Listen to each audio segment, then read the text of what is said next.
the Pharisees accused Yeshua of blasphemy. Was it because they understood him to be declaring himself to be divine or deity? Is that Deity your is understanding? right. Deity. Yeah. No, I don't think so at all, no. He's Okay. claiming to be on a par with God, as an agent is Right. with his sponsor. That's an enormous claim. But the worst they could say of Jesus at the trial was, you're claiming to be the Son of God. To be Son of God in the Bible, I'm quoting now Colin Brown at Fuller Seminary, to be Son of God in the Bible, I want this quite clear, means you're not God. Are we clear about that? The Son of God is an angel, it's the Messiah, it's not God.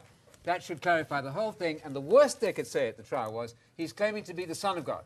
He never goes around saying, I am God. He never says, no, at the trial did they say, you're making yourself to be God. Except at that same trial in John 19, Yeah. when he calls himself the Son of God, what they say, we have a law, and by Yes. that law he ought to die Yes. because he made himself out to be the Son of God. That's right. If that just means a representative of God, there was no law against that. Exactly. The only law would be the law against blasphemy. When Jesus does not say, I'm merely a representative, and after that last long exchange, I was going to compliment you on your tie, but that's about all you and I could get in during that last one. But there were two texts I wanted to try to introduce there, and I would like to hear the response.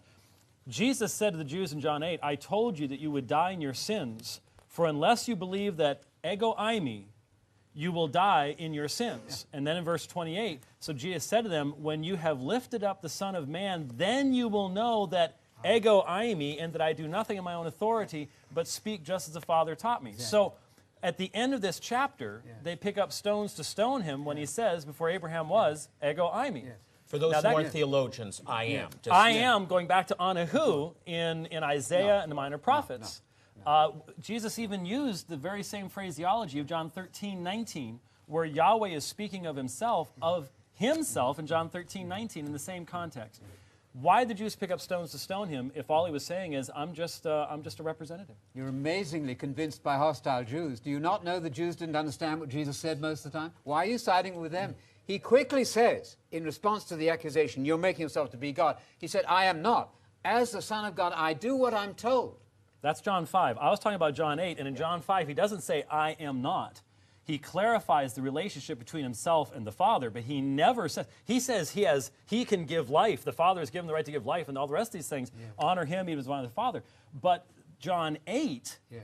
you say you're siding with the hostile Jews. When Jesus does not correct what they're stating, but instead amplifies what they're stating and keeps pressing the point so that they pick up stones to stone him, it does seem that their conclusions are just. A quick response, and we're going to move on, because I threw that Chapter in. 10, he says, haven't you heard that the judges are gods? If I call myself what? The Son of God, to me, Son of God means you're not God in the Bible, Colin Brown at Fuller, that's quite clear. He's claiming to be the Son of God. That's wonderful. But we just jumped from John 8 to John 10 and missed the actual meaning of John 10 of Jesus identifying them as false gods. And may I just say something? As a graduate of Fuller Theological Seminary, what the gentleman is talking about when he says the Son of God, not God, is we are not saying that Jesus is the Father. There is a distinction. We recognize the distinction. It is the Son who became flesh. It was not the Father who became flesh.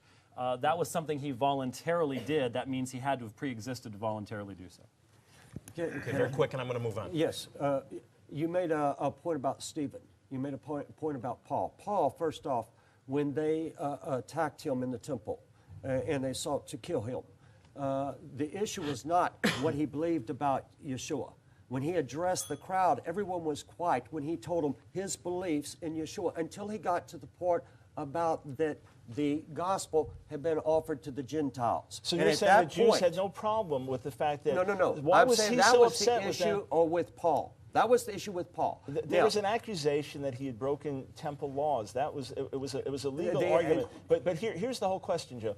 When Saul of Tarsus was so upset with his fellow Jews for belief, he was upset because they believed that Jesus was the Messiah. And you are telling me that Jews would have no problem with that and that they wouldn't put people out of the synagogue over that. And so you're missing a fundamental truth I'm here, not Joe. saying that many Jews of that period would have problems with Yeshua being the Messiah. What I'm saying is that when Paul was attacked, that wasn't the issue whether he was the Messiah or not. That dealt with the believing but no one's arguing that. communities. Okay, it's irrelevant. I'm going to move it along to the It's next irrelevant. one.